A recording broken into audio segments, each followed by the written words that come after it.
Hemlock for Him by H.K.N. 1881. The grass is greener than ever. The birds fly through the English spring air with ease. They're eager to greet each other with their afternoon chirps, whistles, and songs. Mary and Ida walk through the park, listening to the symphony of nature perform for them. Mary simply follows her best friend along, as Ida observes and cherishes the scenery of East Essex. "Do you ever get tired of this, Ida? The park doesn't change much. I don't see why we have to come here every other day," Mary says, slightly exhausted from tailing Ida. "Oh, just because we're 17 means we can't run around the park?" Ida says with a friendly chuckle and a smile. "Well, you're 17, Ida," Mary begins to say, before being cut off by Ida. "Oh, please, Mary. Your birthday is soon anyway. Speaking of that, have your parents found anyone for you yet?"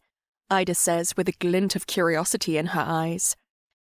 "At this rate, they're never going to find anyone. I wouldn't mind, truthfully. Why can't I be trusted to make that decision? I mean, it's my life after all. Maybe I won't find anyone," Mary says, looking down at the grass. "Hey, don't say that! You're gorgeous, Mary. Do you know how many strapping lads would fancy a girl with your brown curls? Anyways, you'd have found someone if you weren't so bloody shy," Ida says playfully, hitting Mary on the shoulder. Mary and Ida walk through the park together slowly. They finally reach the small pond nestled within the greenery. They sit by the waterside. "I suppose I am quite shy. I don't know what to say to them, though," Mary says as she gazes at the sunlight dazzling across the pond. "That's the easy thing about these boys, Mary. You don't have to say a thing. Boys like things. Physical things," Ida says. "Where are you going with this?" Mary says with a confused look. "That's not what I'm talking about, you bloody twit. Well, I suppose they do like that stuff too, but that's not what you've got to work on," Ida says, laughing. "I mean, gifts are so much more than words. Here, meet me back by the pond in 5 minutes or so.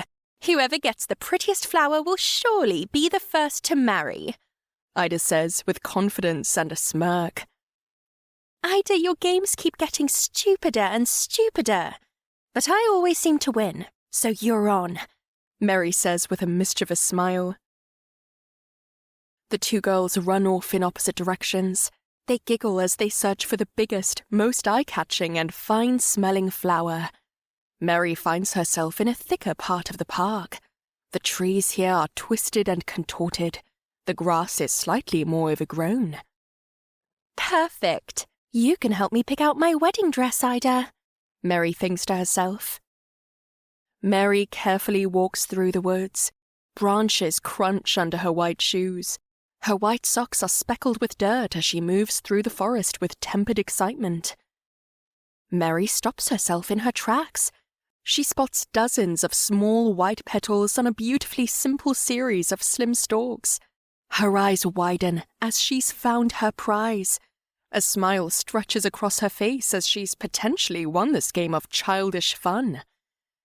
She bends down and picks the white wonder of a flower. The rays of the sun bounce off the beautifully plain white petals. A branch snaps from behind her. "Mary, what the bloody hell are you doing?" Ida yells as she slaps the flower out of Mary's hand. "What the hell am I doing? I'm winning the bloody game. What are you worked up over?" Mary says with an exasperated breath. "Mary, that's hemlock. If you're not careful, you'll get sick for days, maybe worse," Ida says with a worried expression. Mary stands there in silence, her pale face turning a flush red. "Listen, I know you don't have plans to kill the lad that lands you, but you did find a flower before me. So you win. Congratulations. Now let's head by the pond before we accidentally pick up a wasp's nest," Ida says with a smile. "Don't worry, Ida, I'll be sure to help you find a strapping lad," Mary says with a slight smile. The two girls walk back to the pond as the sun begins to slowly descend. The spring air begins to slowly cool as the birds find their nests. The green of the grass dims as the sun hides behind the horizon. The two girls sit by the pond. "What do you think true love is, Mary?" Ida says as she stares at the sunset. "That's a big question, Ida. I suppose I don't know," Mary says as she looks at flower petals drifting on the surface of the pond. "Well, I think true love is something that makes you forget about all the bad and harsh things in the world.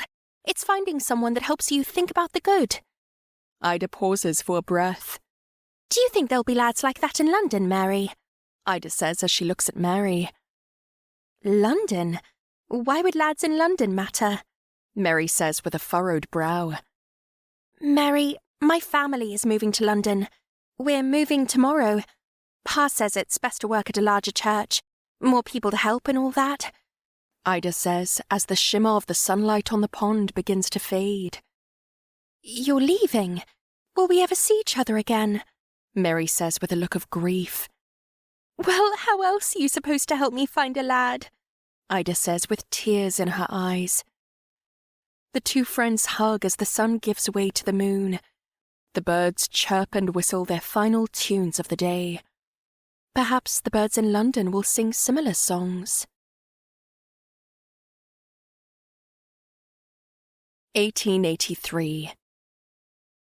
The wooden door of the East Essex house creaks open. "You're later than usual, Mary," a low, gruff voice says. "Give her a break, Theo. I told her to get flowers to lighten up the table." A higher, sweeter voice responds. "Mary, darling, did you get the vase too?" the sweet voice asks. "Yes, Mum. I couldn't find the bell heather, so I got the meadow crane," Mary says with a slight frown as she holds up a bright purple flower. "Aye, that's okay, dear. Now please just take a seat. It's time your father and I told you what this is all about," Mum says, taking the vase and flowers from Mary's hands. Mary sits down at the table opposite her father. Mary's father stares down at his half-eaten bowl of broccoli stew.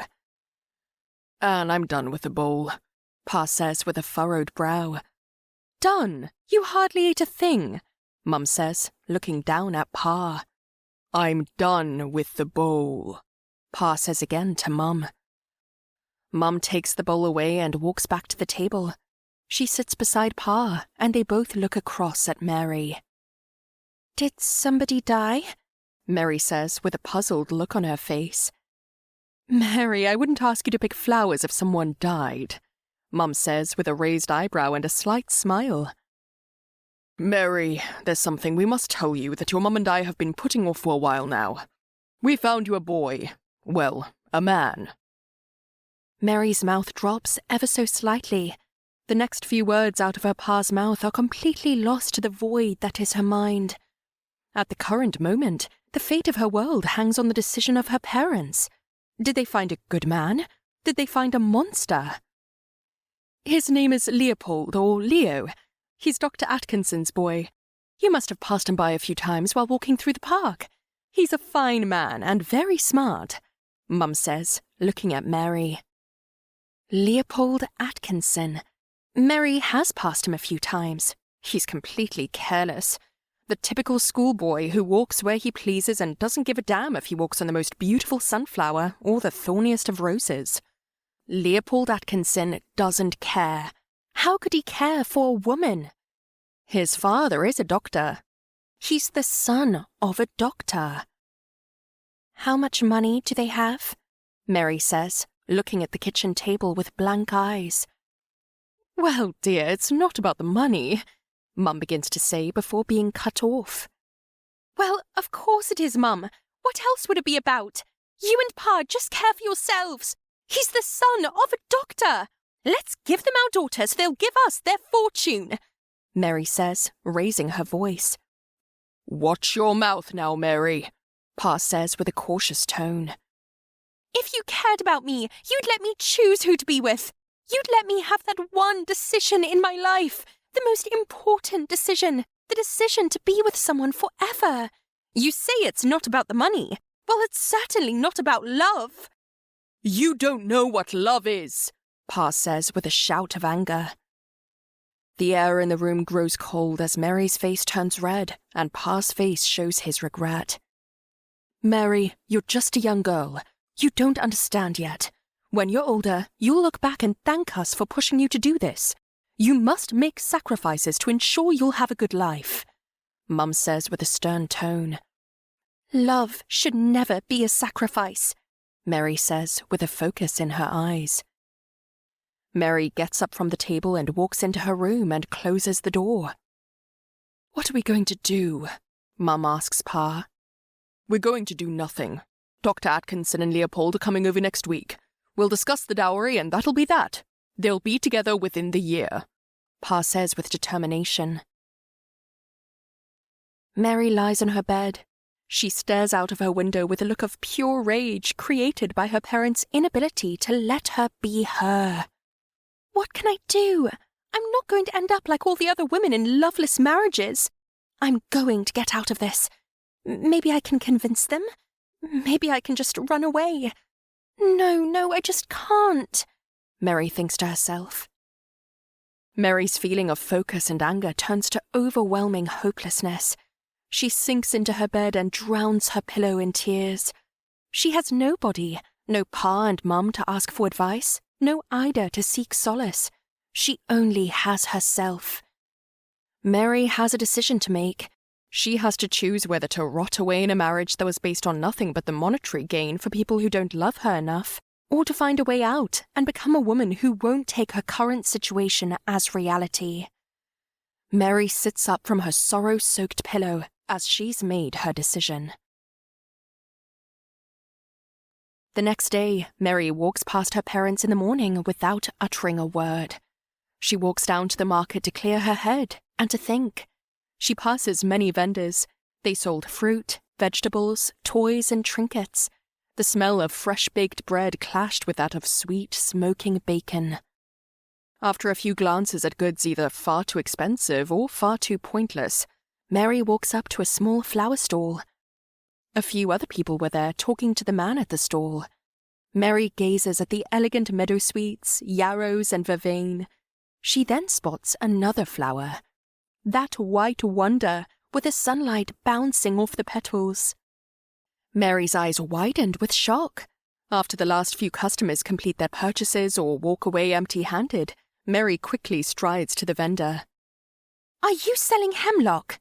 Mary asks with an accusatory tone. The man with short black hair and a short, messy beard looks up at her. His eyes look youthful, despite the age that is shown in his wrinkles. "Hemlock? Yes, I've got some hemlock, young lady. It's only £1 for a flower," the man says with a soft voice. "Isn't hemlock poisonous? You're going to hurt someone," Mary says quietly after hearing the man's gentle voice. The man looks at Mary with a widened smile and chuckles. "Hemlock is only poisonous if you eat it, young lady. It's completely fine to hold and touch. However, I do warn you it does carry an unpleasant smell, so it isn't the best gift for a lover. I can wrap it in cloth for you. Should help with the smell," the man says with politeness. "That's okay. So, what happens if someone were to eat hemlock?" Mary asks with a whisper. "Well, it would depend on how much they'd be eating. It can range from just weakness in the muscles and trembling to loss of speech and even death. But nobody dies from hemlock poisoning anymore. The smell scares everyone away from eating it. You're much better off eating a violet," the man says with a shy laugh. Mary reciprocates and chuckles back at the man, but her mind is lost someplace else. "Well, thank you for the help. I just want to make sure everybody is safe. Have a good rest of your day," Mary says with a smile.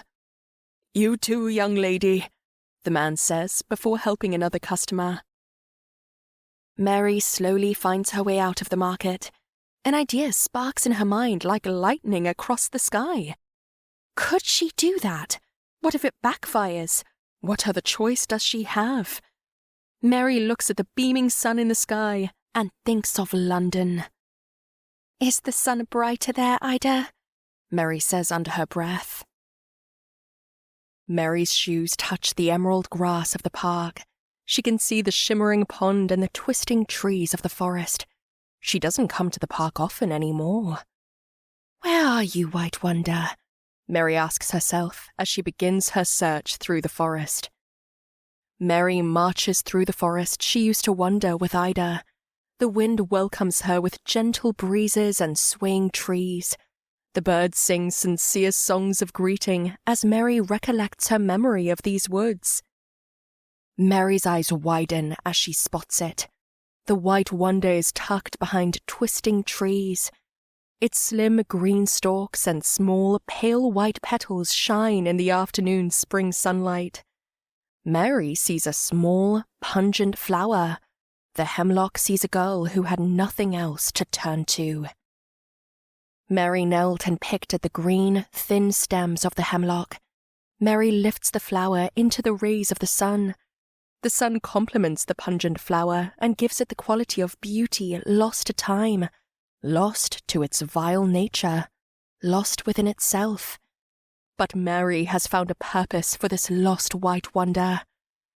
Mary puts the smelly flower into a burlap sack and begins her walk back to her home. As she passes through the park, she takes a long look at the shimmering pond. This is just the first part of the plan. How do I leave? Should I leave? Mary thinks to herself. As the sun begins to lower and the sky welcomes the moon and stars, Mary's eyes drift across the ripples of the pond. Mary takes one good look at the pond and lets out a sigh. "What is a home without love?" Mary says to the calm pond. The pond shimmers now with the breath of moonlight from above, a final, beautiful display of peace and harmony.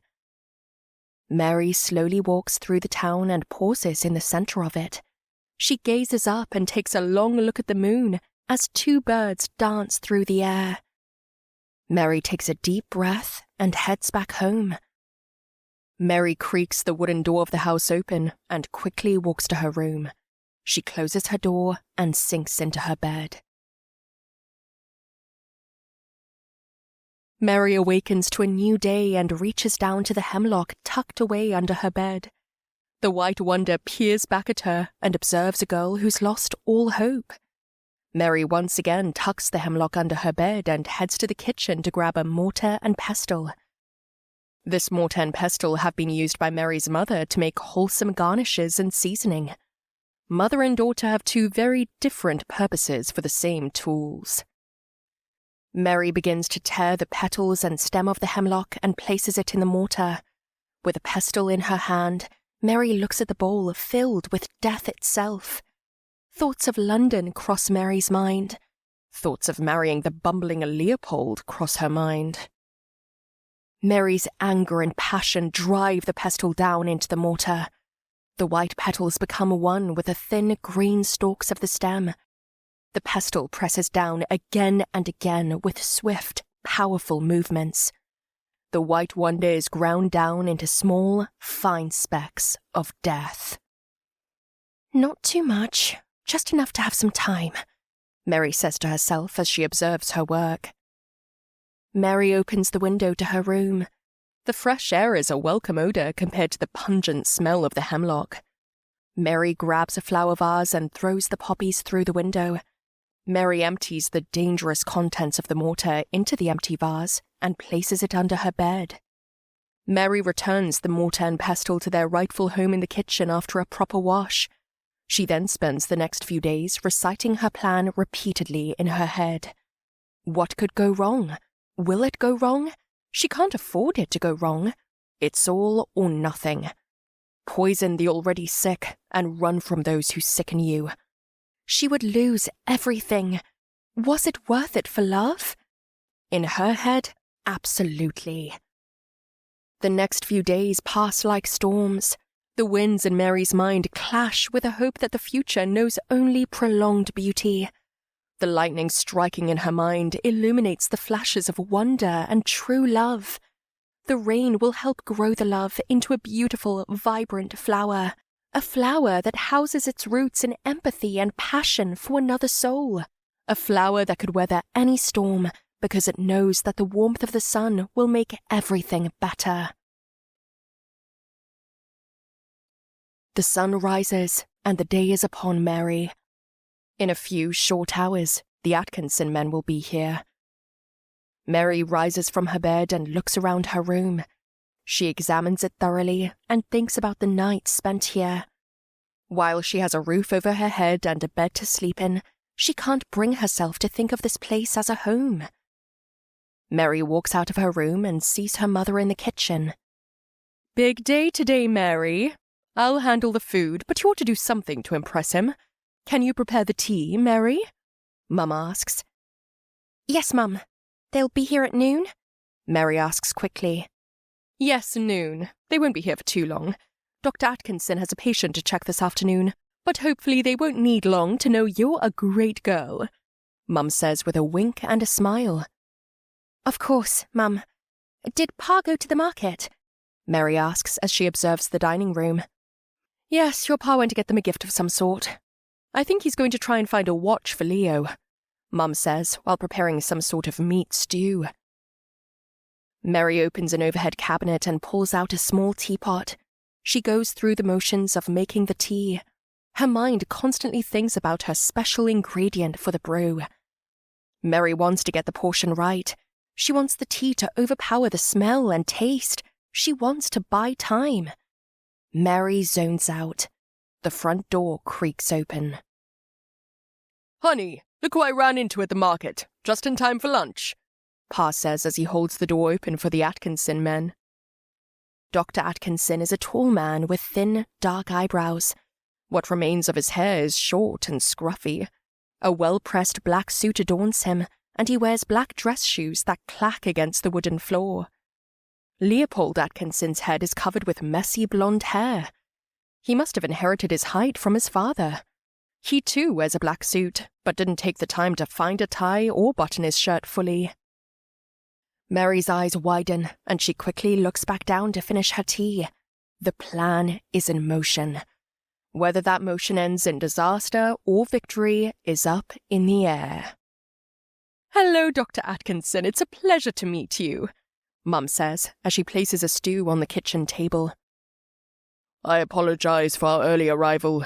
Turns out I need to visit that patient sooner rather than later.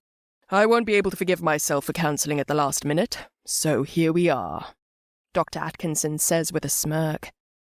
Dr. Atkinson peers across the dining room table and sees Mary. "This must be beautiful, Mary," he says, slightly bowing his head. Mary takes a small step back and looks forward in a wave of fear. As much as she planned and prepared, she didn't feel ready. "She's shy. That's all right, my dear. Leopold likes girls who don't talk much," Dr. Atkinson says as he takes a seat at the table. Leopold Atkinson pulls the chair out from the table and seems appalled to sit on a chair with no cushioning. Regardless, he finds a seat at the table next to his father and begins to fiddle with his hands and his suit. Mary looks at Leopold and notices that he doesn't look back. He looks like he'd like to be anywhere but here. Perhaps crushing a rose in the woods would be more fun for him. "Mary, I'm sure you've seen Leopold around town. I think you two could be a wonderful match. Leopold would fancy a girl like you," Dr. Atkinson says with a grin. "Father," Leopold says under his breath.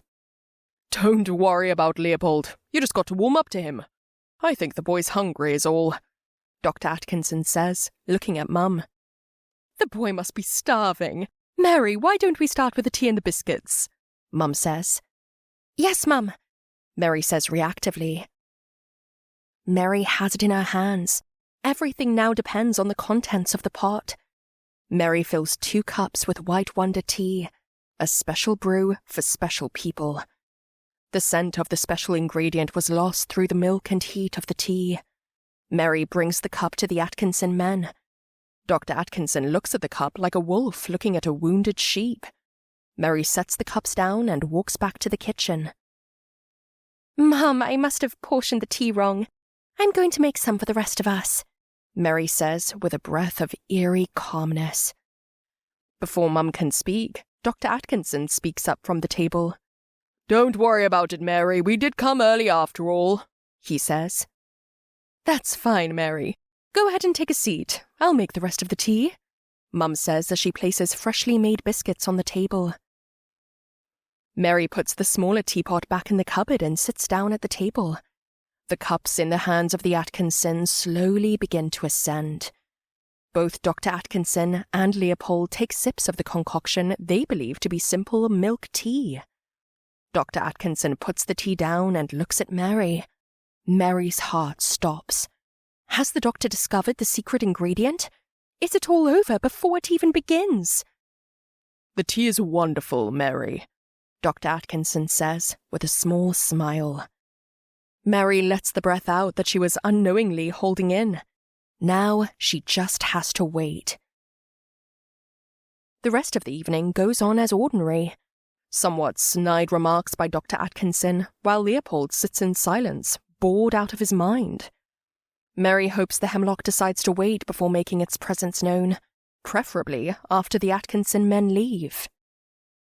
"Well, I think this has been a very productive time for all of us. Life is short. We might as well live as much of it as we can. When do we plan to do the wedding?" Dr. Atkinson asks Pa. Pa's eyes widen, and he looks at Dr. Atkinson with awe. "Well, I wasn't expecting us to discuss this so soon.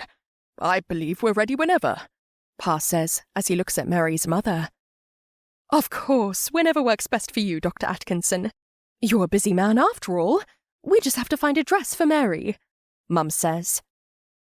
Mary hears the words coming from the adults at the table, yet she cares little for it.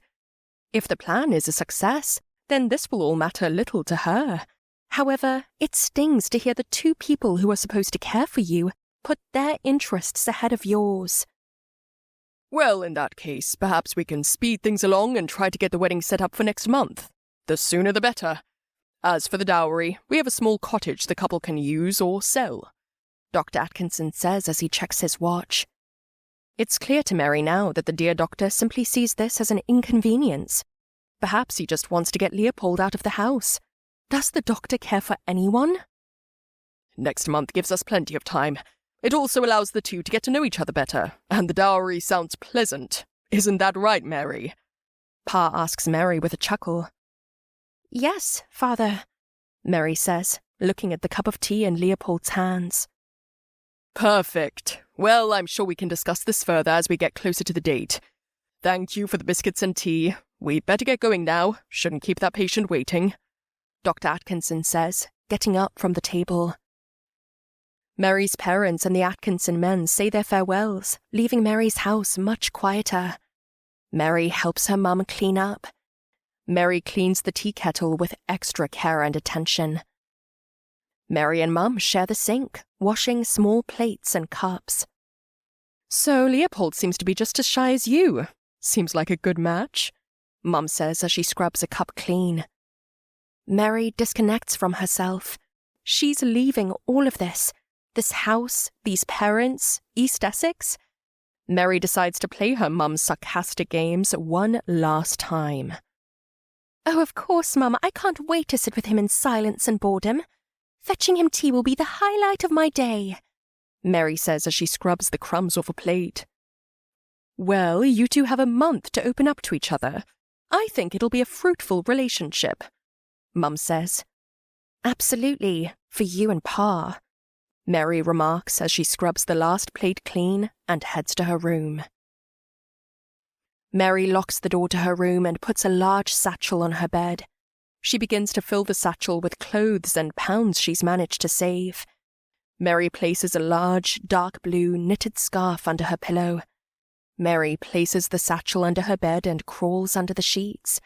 She tries to fall asleep, but she can't help but stare out her window and up at the stars. She wonders if the stars shine brighter in London. After countless hours of wondering and guessing, morning finally takes away the night. Mary gets out of bed with a few bags under her eyes. She ties up her curly brown hair and picks up the satchel from under the bed. She puts her shoes on and leaves her room. Fatherly snores can be heard from her parents' room. Mary quietly leaves her house. She takes a few steps towards the street before turning back and taking a long look at the house. The creaky wooden door was a welcome sound. The rough brick was a welcome sight, if only the people inside welcomed her interests. Mary finally turns her back to the house and walks down the street. The early morning is met with a few folks walking the street, shop owners looking to open up for the day and vendors preparing their goods. Mary sees the same flower vendor cleaning his stall. He brushes a few petals off a table and looks at her. "Good morning, young lady. Here for a rose or an orchid?" the man says with a cheerful smile. "Sorry, I'm afraid I'm not here to buy. I appreciate it, though," Mary says quickly as she continues walking. Mary begins to get near the main road out of town. She spots a few carriages. Most are empty as they return from London, but a few are stocked with goods to sell in the big city. Mary hears a young voice cry out to her left. A young boy, no older than 12, stands atop a busted milk crate with a newspaper in hand. "A son of a doctor was found suddenly dead in his home. Papers will be printed this evening. Get them as soon as you can," the boy screams to the few people walking the East Essex streets. Mary wraps the dark blue scarf around her head. It's a bit stuffy in the warm spring air, but it does an excellent job concealing her face. Mary's heart is racing. She put in too much white wonder. Leopold was dead, and it was her fault. Mary's in too deep now. She can't turn back. She has to continue forward. The few people walking the streets gather around the paperboy, allowing Mary to discreetly climb into the back of one of the packed carriages. After about a half hour of waiting in pure anticipation, Mary hears people and horses. The carriage begins to move, and the destination is new. However, the birds sing similar songs, and the stars shine just the same. 1888. The poor streets of London are far dirtier than Essex, but Mary has grown used to it. Filth seems to be a staple of the area, almost a badge of pride. If you can't handle it, then maybe you should get rich and get out of the slums. Otherwise, keep your head down and keep working. Mary does just that. She survives by selling flowers in the finer parts of the city. Mary discovered that, if she didn't look poor, the rich would treat her with respect. The money isn't stable whatsoever, but it's enough to survive, keep her and her clothes clean, and keep her off the streets. These past 5 years have been hard, yet freeing. Nobody to answer to, nobody to boss her around. It was the freedom Mary always craved. The days are filled with selling flowers to the rich and noble, and the nights are filled with guilt-fueled tears and wondering where Ida was. Maybe if she could reconnect with her old friend, everything would be okay. It could all be like when they were younger. Mary doesn't know how public her crimes are. While she attempts to bury that part of her past, she can't help but wonder if the police are looking for her or a culprit in general. Maybe they all thought it was a freak accident. Mary never thinks about her family, however. Allowing herself to think of them could be her downfall. Besides, why think of people who never thought about you? Mary's days start nice and slow. She exits her apartment and looks for the blooming daffodils in Green Park. Millions grow in the spring, and only in the spring. Of course, the rich are far too busy conducting business to pick them, and the poor are far too busy surviving to pick them up. Mary wanders through the daffodil fields, trying to pick ones that are in pristine condition, while at the same time trying not to step on any. She gathers about 5 to 6 good daffodils before hearing a deep voice behind her. "Do you usually pick daffodils so early in the morning?" the deep voice says. Mary turns her head quickly and sees a tall man with short, dirty blonde hair. His face is clean-shaven, but there are a few small scars, one kissing his neck and another marking the right side of his jaw. He talks with a profound presence. The conversation just started, and it already feels like he's in control. "Yes, I sell flowers in the market," Mary says before bending down to pick more daffodils. Mary begins to pick these daffodils hastily, not caring if they're missing petals or are bent. "You have a stall at the market?" the man says. Mary stands straight and begrudgingly indulges the man in conversation. "No, I offer them to people passing through," Mary says quietly. "I'm sorry if I've caught you off guard. My name is Wesley Chapman," Wesley says as he extends a hand to Mary. Mary reaches her hand out and the two shake hands. Wesley's handshake is firm and quick. "My name is Mary. It was nice meeting you, Wesley," Mary says as she begins to pick up her satchel. "Mary? No last name? It's not every day you meet a beautiful woman with no last name," Wesley says with a smirk. "Well, I don't typically give my last name to strangers. Thank you, though, I'd better get going," Mary says with a smile. "Of course, you're a busy flower-selling lady after all. Perhaps I'll see you around the market. No last name Mary," Wesley says as Mary begins to walk away. "Maybe," Mary calls out. Mary continues her walk back to her apartment, thinking about her conversation with Wesley. While the conversation was bothersome at best, it was nice for Mary to have a genuine interaction.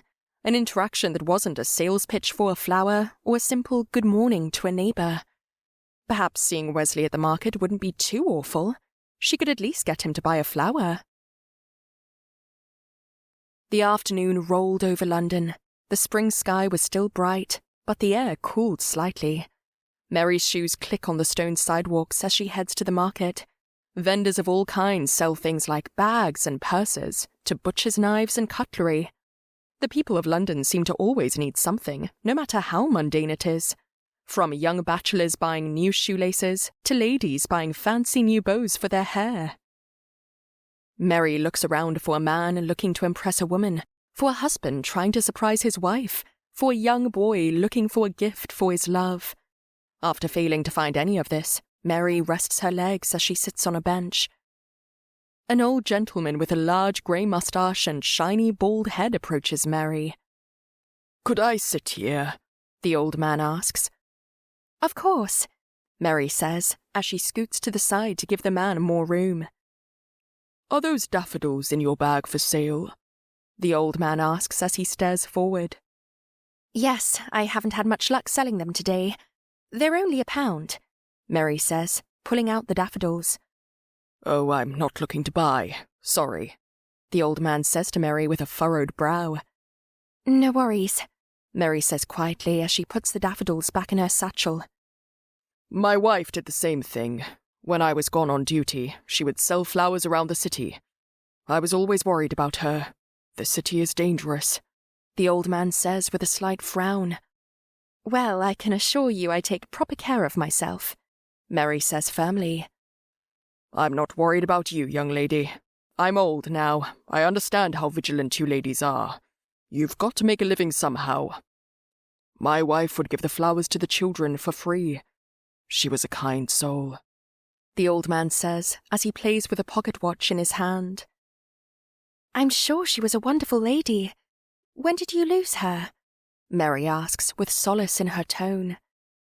"A few years back. She loved to walk through the market, so I do it from time to time now," the old man says, checking the pocket watch.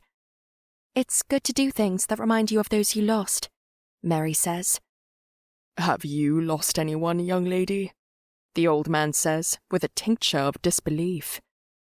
Mary thinks to herself briefly. What hasn't she lost? Perhaps hope. "No, I've never lost anyone, but eventually we all lose someone," Mary says as she looks at the setting sun. "It's a good thing to understand while you're young. I better get going now. Elizabeth never liked me coming home too late," the old man says with a smile as he gets up from the bench. "Take care. Don't keep her waiting long," Mary says. Mary sits longer on the bench, and the stars of London begin to shine on the stone streets. The moon seems to wash away the dirt from the stones. A calm night in the city is nice occasionally. "Am I too late to buy a daffodil?" a deep voice asks. Mary was too busy staring at the stars to notice Wesley's approach. The question, however, startles her out of her stupor. "Lucky for you, my shop is still open for business," Mary says as she extends her arms around the backside of the bench. She's taken a liking to the bench. She could sell flowers here all year. Perfect. I'm in a bit of a rush. You see, I met a beautiful woman today, and I'd love to buy a daffodil for her, Wesley says with a sarcastic yet confident tone. A daffodil will run you £5, Mary says with a smirk. £5, Wesley exclaims. I charge extra for men who are in a rush, Mary says, pulling out a daffodil. You are a dastardly woman, no last name Mary. But I need that flower, so here you go, Wesley says as he hands over the £5. A perfect deal, Mr. Chapman. Here's the daffodil for the lucky girl, Mary says, handing over a pristine daffodil. Wesley takes the daffodil from Mary and immediately hands it back to her. There you are, a gift for a beautiful woman, Wesley says with a proud smile.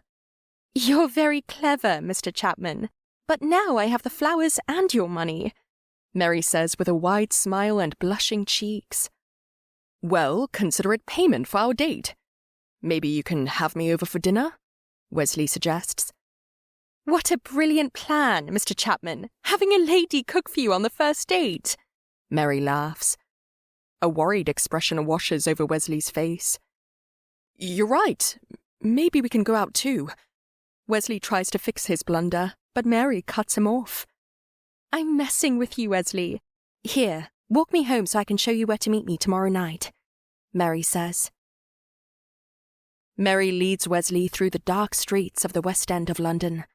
They walk through the streetlight and moonlight until they finally reach an overpacked apartment building. Wesley adopts a look of disdain for a split second, but Mary doesn't notice in the darkness. You live here, Wesley says with a furrowed brow, but a small smile. Yes, on the second floor, in apartment 2B. Why don't you come tomorrow night at 8? Due to your payment of £5 whole, I'll make you dinner, Mary says with a laugh. Absolutely. Tomorrow at 8. I'm expecting much from the dinner. I'd better get going. See you tomorrow, no last name Mary, Wesley says as he turns and walks down the street. Mary enters her apartment building with a warm smile and blissful eyes. Maybe she can find true love in London. Mary opens up the creaky door to her apartment and has the most peaceful and exciting sleep in what seems to be forever. Mary wakes up the next day and tidies her home of all signs of her depression. No more thinking about the past. It might be time to build toward a future. A future in her hands is a welcoming thought. Mary prepares the small dining table. A plate with each utensil is readily available. Now it's time to prepare the food. Garlic bread with cheese with bread pudding for dessert. Is that too much bread? Mary thought to herself. Mary's monetary situation doesn't allow for much discussion. Besides, how much eating are the two of them going to do? Mary opens one of the cupboards looking for a knife to cut bread when she sees a teapot. Perhaps tea for dinner wouldn't be the best. Mary can't help but think of the pungent odour of hemlock as she looks at the teapot. Mary instead pours some leftover cider she bought for tonight's beverage. As Mary tops the bread pudding with sugar, 8 o'clock rolls around. Mary hears a firm knock on the door. Mary hides her eager expression with one of calm cool as she opens the door. The creaky door welcomes the arrival of Wesley Chapman. Wesley dons a navy-coloured jacket with black pants and a buttoned-up black shirt. "Wonderful place you have, Mary," Wesley says as he walks into the apartment. "Why, thank you. You can take your shoes off there." Mary points to a small, cushioned bench. Wesley takes a seat and starts to untie his dress shoes. "I hope you'll like the meal I prepared for us. I used every cent of those £5 you gave me," Mary says with a clever smile. "I could eat anything at this point, Mary. I'm starving," Wesley says as he gets his second shoe off. "Hard day at work? Now that I think about it, you never mentioned what you do for work," Mary says with a curious tone. Wesley stands up from the cushioned bench and chuckles. "I've yet to learn your last name, Mary. I think we're on an even playing field here, Wesley says as he takes a seat at the table. I suppose you're right, Mary says, bringing the garlic bread and cheese to the table. Mary plops a hefty slice of bread on Wesley's plate, and she takes her seat as the two begin to eat. So, where are you from, Mary? Were you born in London, or are you one of its finest imports? Wesley says, holding the cup of cider before putting it down without taking a drink. Mary chuckles. Wesley is ramping up the charm tonight. Yes, I was born and raised in London. My parents moved to Norfolk a few years back, Mary says, quickly knowing every word of it is a lie. Wesley sighs before looking behind Mary towards the kitchen. What's for dessert? Wesley says with a cold expression as the candlelight dances across his face. Bread pudding. If you don't like it, we can go across the street. They have a wonderful yogurt there, Mary says. I hate bread pudding. I hate being lied to, and I live for the truth. Your name is Mary Williams, and you're from Essex, Wesley says, staring with muted disgust at Mary. Mary's heart sinks as a void overcomes her stomach. The void gnaws at her soul, her very being. Who are you? Mary says, with what remains of the air in her chest. I'm Wesley Chapman. Unlike you, Miss Williams, I don't build my life on lies. I'm investigating the murder of Leopold Atkinson, Wesley says as he holds his cup of cider. I know nothing about what you're talking about, Mary says as tears begin to form in the corners of her eyes. Don't lie to me, Miss Williams, Wesley yells, before hushing his tone. He was poisoned with hemlock. Hemlock that was in his tea that you made. You're a murderer. A no-good, disgusting murderer, Wesley says, holding himself back from yelling once again. I didn't mean to kill him. I just wanted him to get sick. I promise you that I didn't mean to kill anyone, Mary begs. Did you put hemlock in the cider? Wesley asks in an accusatory tone. No, I didn't put anything in the cider, Mary says as the tears overcome her eyes. You can't run from your past, Miss Williams. You certainly can't run from me. You're going back to Essex, and I will drag your unconscious body if I have to, Wesley says as he stands up from the table. They'll hang me, Mary says, with nothing left in her voice. Wesley walks around the table as Mary is frozen in shock and fear in her seat. Tears roll down her face. Mary observes her surroundings. She wasn't too far from the door. She'd have to catch Wesley off guard to escape. Wesley stands behind Mary in her chair. With a sudden burst of energy, Mary attempts to run around the table to get to the door. However, Wesley catches her and slams her back down into the table. You didn't have to make it this hard, you filthy wench! Wesley's voice cuts through like a flash of unrelenting heat. Wesley begins to squeeze the back of Mary's neck.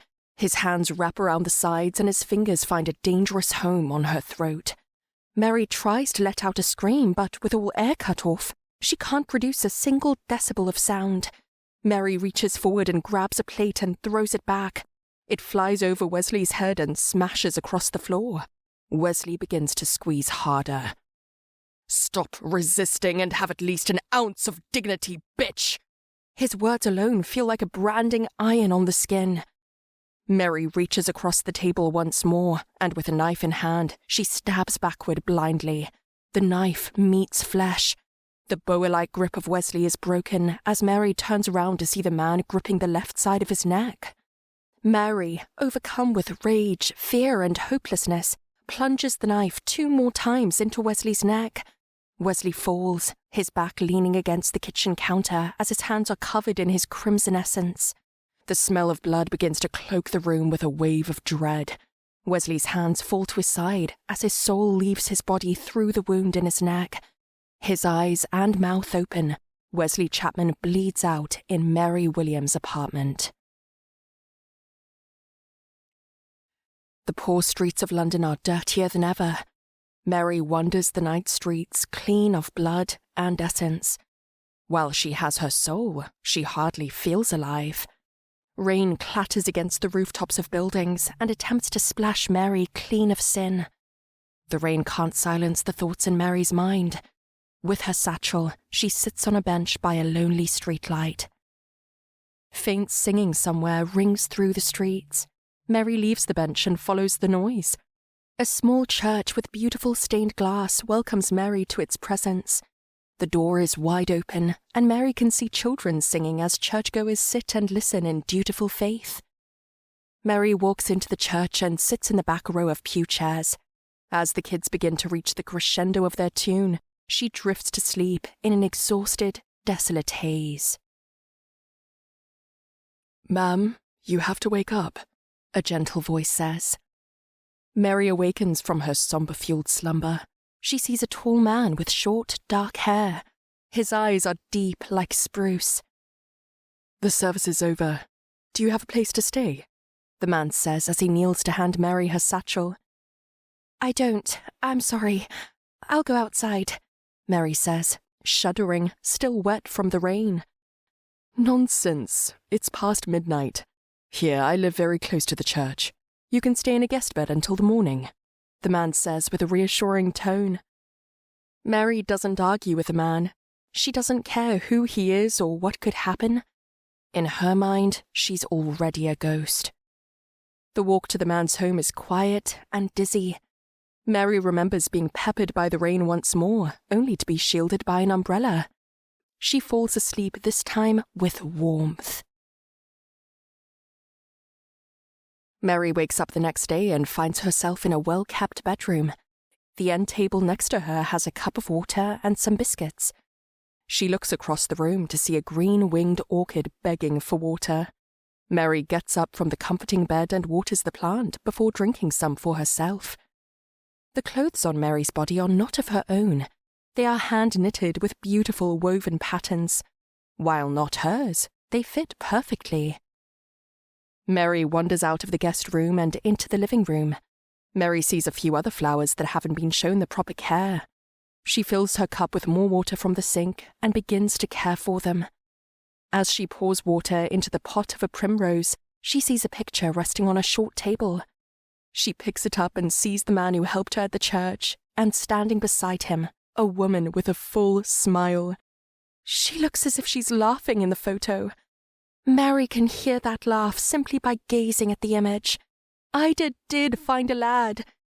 Tears begin to overtake Mary's eyes, but a smile grows on her face. Mary takes a deep breath and sets the photo down. As she does, the front door opens. The man from the church welcomes Mary with a wave and a smile. "Good afternoon. I hope you like the biscuits. I'll admit I'm not much of a chef. My name is Rolf," the man says as he hangs up his coat. "My name is Mary. It's great to meet you," Mary says with a wide smile. Ralph sees the cup of water in Mary's hand as she's by the plants. "Oh, I apologize for the plants. My wife typically takes care of them. I've been trying my best, but they are exceptionally hard to maintain," Ralph says, washing his hands at the sink. "Your wife, she isn't here?" Mary asks, observing the neatly organized living room. "No, she's at the hospital," Ralph says, drying his hands. "Does she work there?" Mary asks. "Yes, but she's not there working. She's sick. She has tuberculosis," Ralph says with a grim frown. Mary's heart breaks just as quickly as it was mended. She found her best friend, but how much time did they have together? She couldn't hesitate. Life is short. Make it worthwhile. "I know your wife. We were childhood friends. Ida and I haven't seen each other in a long time," Mary says with a hopeful expression. Ralph has slight confusion on his face, but he lets out a laugh. "Is that so? Well, if you'd like, you can accompany me to the hospital tonight," Ralph says. "I would love to." Mary breathes a sigh of relief. Night rolls over the day as Mary and Ralph walk to the hospital. Inside the hospital is dreadful. While the plagues have gotten better since the 70s, cholera and tuberculosis were still major problems for the poor and working class. "Her room is this way. Would it be okay if I spoke with her first?" Ralph asks with a somber tone. "Of course," Mary responds. Ralph walks into the room and greets his sick wife. Mary doesn't hear most of their conversation as she runs through what she wants to say in her mind. She does overhear Ida laugh and exclaim that Ralph isn't religious. After a few more minutes, Ralph exits the room with a melancholic smile on his face. "She's all yours," Ralph says as he stares at the wall ahead. Mary walks into the room and sees Ida lying on the bed. Her friend looks like a shell of her former self. She's deathly pale and thin. But as Ida's eyes lock onto Mary, a cheerful smile washes over Ida's face. With her smile, Ida looks just the same as when they were kids. "Mary, it's been so long," Ida says, followed by a cough. "I know, I've been very busy lately," Mary says, holding Ida's hand. "You've always been a busy girl, Mary," Ida laughs. "What are you busy with now?" Ida asks.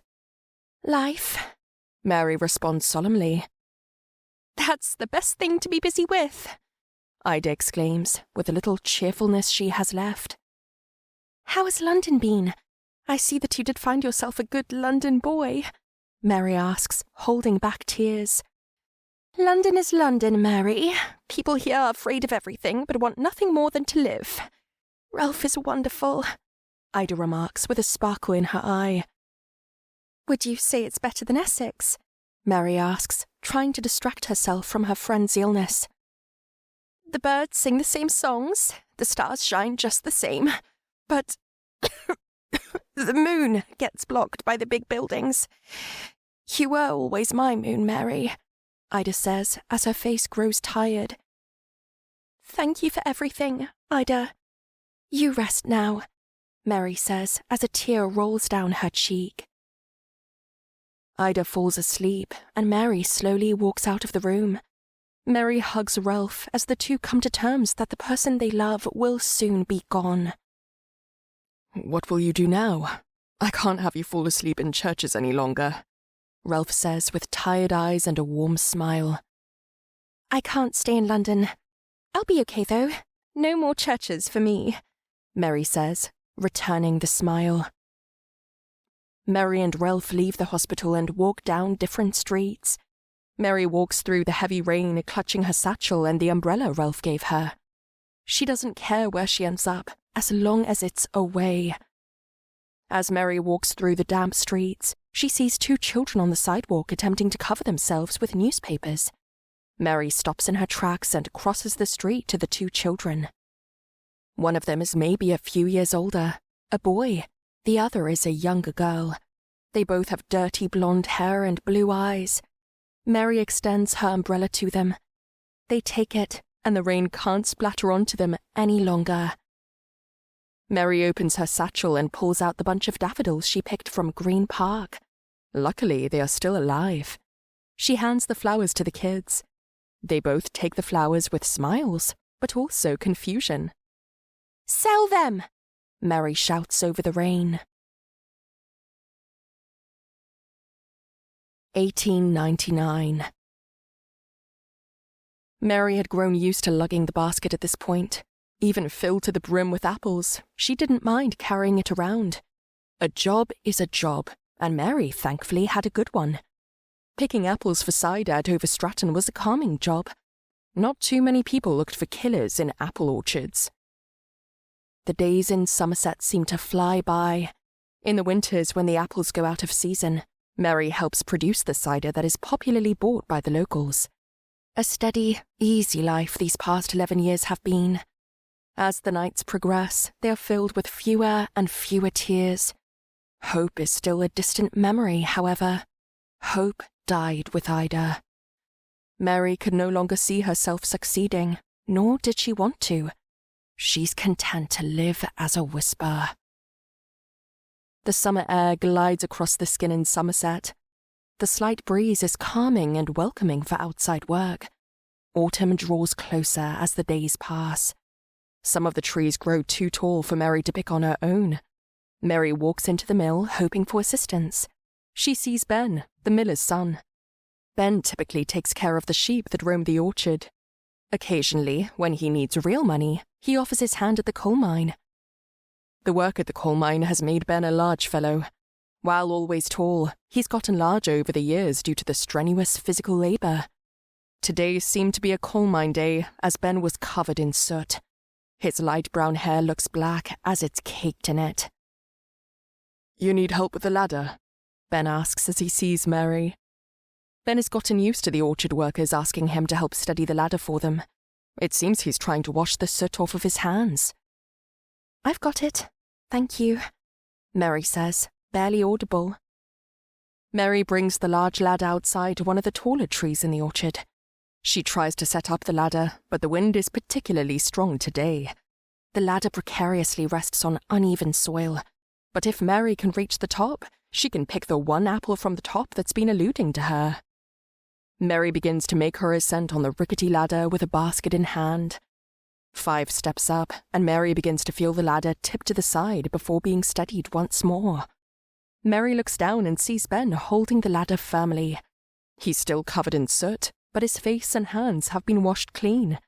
Mary smiles and lets out a small sigh of relief. She reaches the apple and plucks it from the embrace of the tree. Mary puts a few more high-hanging apples into the basket before descending the ladder. "Thank you, Ben," Mary says shyly. Mary has always fancied Ben. He's polite and kind. However, love hasn't treated Mary kindly. All she desired now is peace. We can't have you falling and hurting yourself. You're our hardest worker, after all, Ben says with a soft smile. "I appreciate that, Ben," Mary says, returning the smile. Mary walks back to the mill to drop the apples off. While Ben is nice, he's not worth the risk. He probably wouldn't fancy a killer anyways. All she has is herself.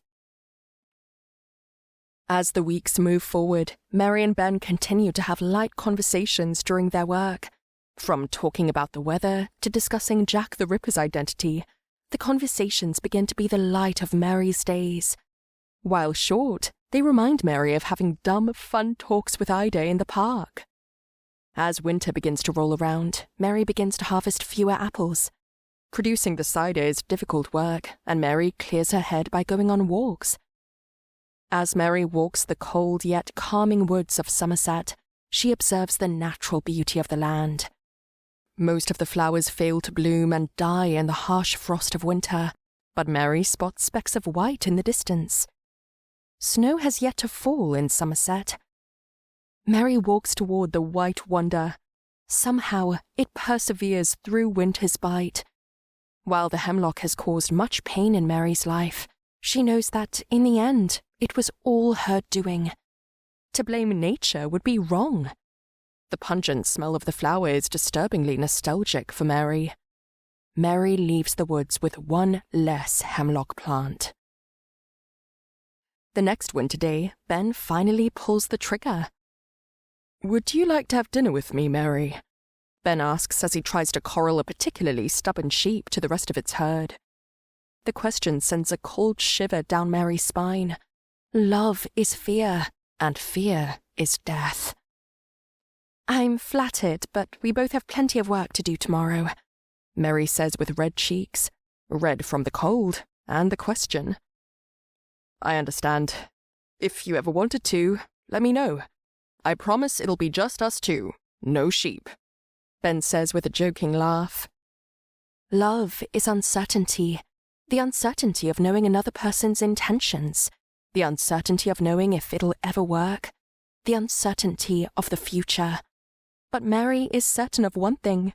She wants to experience true love, because true love is worth every sacrifice.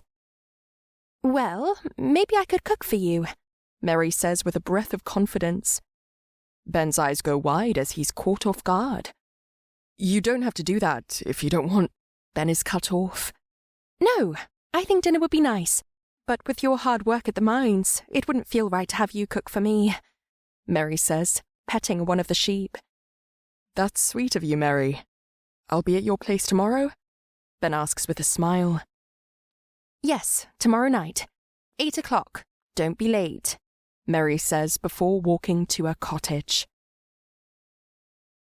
Mary prepares the dinner with ease. A nice, hearty meat stew perfectly warms the insides on a winter's night. Mary heats tea in a kettle and exits the kitchen. Walking into her bedroom, Mary takes a deep breath. She opens the drawer on her end table. Mary diligently mixes the hemlock into 1 cup of tea. Mary puts more than a double of the hemlock used to kill Leopold in the cup. The tea is extra strong and hot, but in this cold, it will be welcomed. Mary sets the table and puts the stew in the middle. She places the White Wonder tea on her side of the table. If things seem wrong or if Ben is a monster in disguise, a switch of the cups can end it all. As Mary takes one long look at the moon and stars hanging above Somerset, a knock is heard at the door. Mary calmly opens the door. Good evening, Mary, Ben says, with his breath condensing in the cold. Come in, it's freezing out there, Mary says as she takes Ben's jacket to hang. The two sit down at the table. They begin to talk about their respective days. Ben's at the mine and Mary's preparing the dinner. The stew is exceptional, Mary. Maybe you can give me the recipe, Ben says with a sparkle in his eye. I can't give it to you on our first night together, Mary jokingly exclaims. The first night together, the first of many. That thought awakens the hope that's been buried deep within Mary's soul. Well, I suppose if you make it for me all the time, I won't need to know the recipe, Ben responds. Well, apparently you're quite the cook. What would you have prepared for me? Mary asks, resting her chin on her palm. Venison, Ben says, taking a spoonful of stew. Venison? Mary asks. Yes. Have you ever had it? My brother likes to hunt. Sometimes he sends some to me, Ben says with a tincture of pride in his brother. I've never had venison before. You ought to cook for me next time, Mary says, completely lost in the conversation. Ben takes a sip of tea. Mary stresses, but remembers that the White Wonder is on her side of the table. This stew would be incredible with venison in it, Ben says teasingly. The two begin to joke at each other and hurl flirtatious teases. As the night deepens, the conversations never fade. Hours are whisked away by laughs and stories. It seems like the only attention in the universe is given to this cottage in Somerset. As far as they're concerned, there is nothing outside of it. They have everything they want within it. Memories begin to fade. Memories founded on tears, loneliness, rage, and fear. With this love, they can forget about all the bad and harsh things in the world, the bad they've caused. The harshness of their souls gives way to warmth. With finding this love, Mary takes a sip from her cup. The end.